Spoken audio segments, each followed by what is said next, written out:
coming to Duluth. This is a great turnout, and I'd like to thank the commission for holding the meeting here, because I didn't have to go anyplace except for home last night. Are we ready, Jill? Okay, so as Tom said, I'm going to be talking about the non-native salmonids here in Lake Superior. I wanted to thank my co-authors there that were listed. In fact, I should go back. And all the people that work for them. I'm going to be talking about 40 years of creel survey data, so you can imagine how many creel clerks worked on this. This is a lot of effort that goes into this. The fish community objective, I just want to talk just real briefly. It's predominantly self-sustaining stocks that are supplemented by stocking that's compatible with restoration and management goals that are established for indigenous species. Presentation outline, I'm going to give a brief description of the fishery, talk about some trends and status of the major species, a little bit about stocking effectiveness. I'm going to touch on climate change because I think these fish are pretty sensitive to climate change, especially in Lake Superior, and then back to the FCOs. The non-native salmonid fishery in Lake Superior makes up approximately a fourth of the angler harvest. It was introduced to create a much more diversified trolling fishery. It has certainly increased the shore and stream opportunities. It's provided some really great localized winter fisheries, especially in the bay, Chequamegon Bay, Munising Bay, and it overall has really expanded the fisheries. As I mentioned earlier, I'm going to talk about creel surveys. When you start looking at 3 or 4 different agencies' creel surveys, these get really messy. I'm not going to go into that, but we've got 4 years of data here. We've tried to standardize it as best we can. Minnesota and Wisconsin started their surveys in '72 and have continued those. Michigan started theirs in '87, and Ontario, unfortunately, has so much shoreline that they don't do an annual surveys, but there are some intermittent surveys they do and some fishing surveys, and I'll talk about those when I get a chance. Both Wisconsin and Michigan also have some winter fisheries that I included. What I did not include were the spring fisheries where these fish are in the streams, and it was just way too messy to try to include those in this presentation. So this is mostly going to be the open water and some of the winter fisheries. This is just to give you some perspective on the pressure, angling pressure in the U.S. waters of Lake Superior. Averages more recently here between about 600,000 and 700,000 hours, which are not showing up on the axis. If you added the stream fisheries, it'd be about 1 million hours of angling in Lake Superior. The catch composition over the last 6 years, which is the period for this state of the lake, as I mentioned before, it's predominantly lake trout. Just to put this in context, about 70%. About 18% over the last 6 years have been coho salmon. Chinook salmon made up 6%, and then the other non-native salmonids made up about 5%.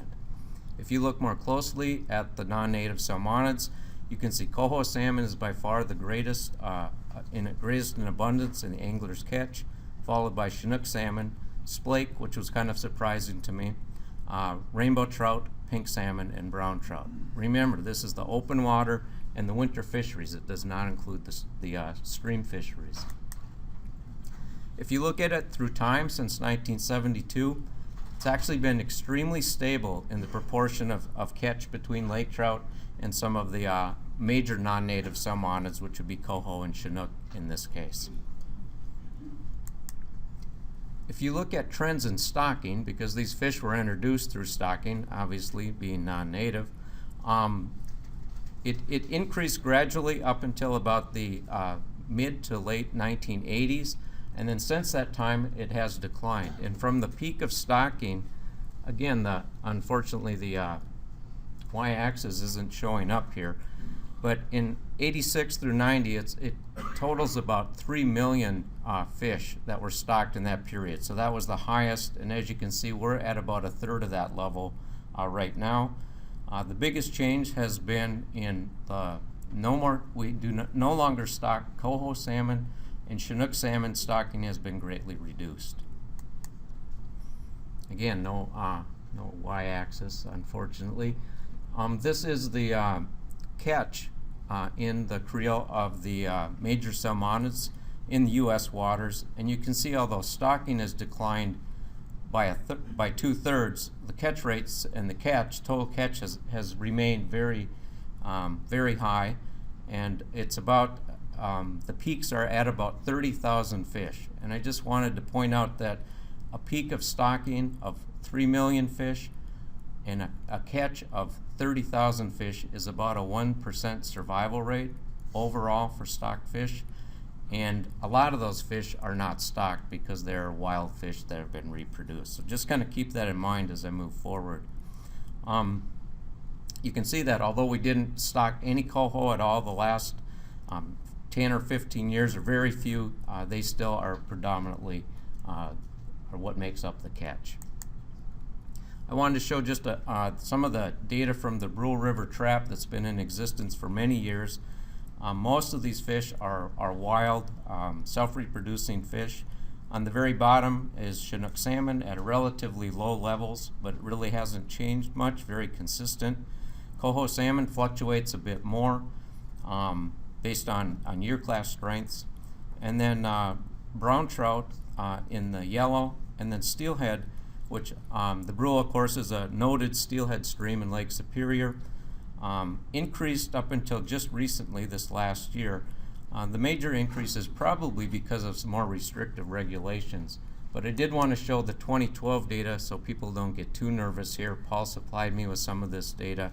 It looks like we just had a really low year in 2011. Most of the fish move into this stream in the fall, and we had some just really low flows that fall. So things aren't looking as bad as they might if you don't include 2011. Wow, I don't know what happened here. That's too bad. This is one of my few slides from Ontario. What the slide showed was the Mishimakaten River, which is not stocked. And Ontario does surveys of that river with a helicopter with flights. And there were counts from, I think it was around 1990 through 2012. And what it showed was that originally there was about 1,000 fish in the river, and then the last 5 years we're averaging between 3,000 and 5,000 fish in the river, all wild fish, none of those stocked. So numbers increasing pretty dramatically there. I wanted to talk just real briefly about some stocking effectiveness, and I'll highlight Chinook salmon and steelhead a little bit here. This is a slide I've shown before. On the left-hand side, I'll just use Minnesota as an example. The multicolored bar is from the Peck et al. Work that we did back in the 1990s. And this is the distribution of hatchery fish that contributed to the catch. So each one of the different colors represents the state that stocked those fish. What we did in Minnesota is we repeated that study just in Minnesota in the early 2000s, and we found a huge decline in the survival of stocked Chinook. And that's what the green bars are there. Again, no, for some reason, no labels on the y-axis. So you can see I then applied that to the other agencies if they were to undergo, assuming they would undergo the same survival rates. And as you can see, it becomes extremely low. Now I hope this slide turned out. All right, one slide from Ontario that did turn out. This was really interesting because they hold Chinook salmon derbies out of Thunder Bay. And there's a very avid salmon association up there that raises these fish to stock into the Thunder Bay area. And over the years, as you can see, the number caught has increased, but that's because the length of the derby has increased. But if you actually look at the percent contribution of stocked fish, except for 2009 where it was just under 2%, it's less than 1%. So I think this really kind of shows some of the data that we looked at earlier is probably pretty valid in that these fish are really not surviving at all. We don't ever see them in our Minnesota creels. And right now, Minnesota has discontinued stocking Chinook in 2007. Wisconsin discontinued in 2008. I think Ontario is looking hard at discontinuing. And Michigan, I guess, continues to stock, but maybe thinking twice about it in the future. This is just some data on weight at age. It was similar to what was shown yesterday for Lake Michigan, and you can see that the weight at age has dropped by about half from the early 1990s until recently. You can see we've kind of leveled off. In some cases, if they dropped any more, they'd probably be cohos. So this is just one slide on rainbow trout that Molly Negus and some of the rest of us at the Duluth station put together. This is 20 years of stocking steelhead, and you can see the percent return to both our traps and anglers. And on the your left-hand side, the steelhead yearlings returned at a rate of about 2% total, but only about 1% to anglers. If we look at steelhead yearlings in the Knife River, these are hatchery-reared yearlings, actually taken out of the Knife River, the brood stock, and those fish return, again, only at about 2%, about a 1% return to anglers. The Kamloops yearlings, which are a domesticated strain, put, grow, and take fishery, a bit better survival at about 2 to 3%, and a relatively good return to anglers. What I really wanted to point out is that we stock fry in some of our streams. These fry then become smolts, and we're able to trap those in our smolt traps on our weirs. Those fish, the smolts that were derived from fry, basically using the stream for the nursery, returned at about a 14% rate. And that's very similar to what we see in our wild streams. We also have a trap on the Knife River. So I guess the bottom line here is that, if we really want to try to increase production, we should be looking at our wild fish in our streams and not so much our hatcheries. I wanted to just touch on climate change. I wanted to talk a little bit about lake temperatures, stream temperatures, lake levels, and then our increase in catastrophic events with both frequency and intensity. So Jay talked yesterday quite a bit about changes in lake temperature, and I mentioned that I think these non-native salmonids, especially in Lake Superior, are pretty sensitive to temperature changes, because I've showed a few slides in previous meetings about that I think that these fish are on the thermal margin of their range. So if you actually increase lake temperatures, and this is just a slide that shows 2012, and I wanted to point out here, this was last year during the lake committee meetings. You can see that actually in Lake Superior, the surface water was, just over 5 degrees. So if we were here last year, you guys could have brought your swimming suits, because that's actually swimming weather in Duluth. But what I did want to show is that these higher temperatures, and we see this, Jay talked about 98 and 99 being important years as far as a regime change. And when Dennis Pratt was in Wisconsin, and Dennis and I both looked at a lot of our growth rates on steelhead and some of the salmonids, and they were very sensitive to growth. They very much increased, and their survival of these fish increased as well. So one of the things I heard the first week I got here to Lake Superior is we want to make sure that Lake Superior can be managed like Lake Michigan. Been telling people lately that they maybe are going to get their wish if they're not too careful, and I think there's some concerns with that. One of the concerns would be stream temperatures. We've been monitoring stream temperatures quite a bit, and maybe this isn't true across the entire basin, but we've seen a lot of decreased flows, and a lot of our streams are runoff from bedrock in Minnesota. And the slide on the bottom here just shows a site on the Knife River in 2006. The blue area is area of growth for steelhead smolts. The yellow area is areas of stress, and the gold area on the top is the lethal range. And this was not an unusually warm year, but there are concerns, and we're starting to see more and more concerns of the stream temperatures and reproduction there. So there are some concerns with streams if we continue on with climate change. One of the things that was mentioned yesterday, and we're seeing it as well, is with these low lake levels, we're seeing barred off river mouths, especially in the fall.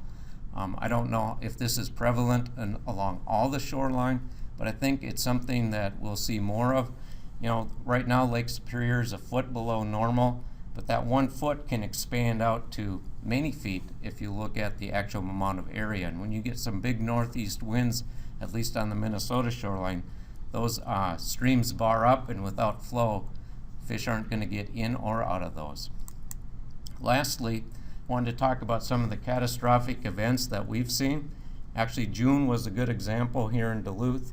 You can see that plume of sediment going out into Lake Superior right through the Duluth Ship Canal.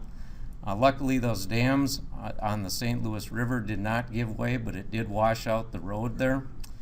A lot of our streams just got blown out, and they have not recreated channels yet. We just haven't had a bench full of flows, and every time it snows, we're actually pretty happy about that because we really need some water to recreate some of these channels. You can see what that looks like. And actually, the parking lot at the French River Hatchery where I work became a channel for a while. Our garage floors got washed out pretty nicely, but this is probably not where you want to sample steelhead smolts, is in your parking lot. So, you know, these events are continuing to occur. We actually had a pretty good sized flood in '99 as well, where we had similar amounts of rain just over a longer period of time, so it wasn't quite as bad. So in summary, I'd just like to conclude with that. I think overall we're certainly meeting our fish community objectives for non-natives. I think it's a great success. All the major species are self-sustaining. Stocking certainly helps to sustain a few localized fisheries in this winter, types of fisheries in Chequamegon Bay, Munising Bay, the Kamloops fishery out in front of the French River. Climate change, as I mentioned, if we get warmer lake temperatures, that may actually be pretty positive for non-native salmonids. However, if we get a lot of warmer stream temperatures and lower lake levels, that could be pretty negative. So these things are all trade-offs, and an increase in catastrophic events, of course, is a major concern. So lastly, some recommendations. It would be nice if we could actually standardize our creels like we have the rest of our assessments in Lake Superior. I know this is a tough thing to do because everybody's using somewhat different methods, but it would be great moving forward. I think we really need to critically review our present stocking programs. I mean, it has been a major success. With all the cutbacks and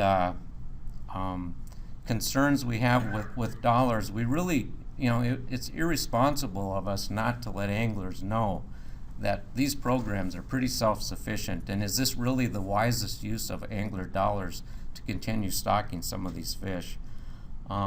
If we do stock, we should be using Lake Superior strains, and there's always that risk of disease coming out of hatcheries.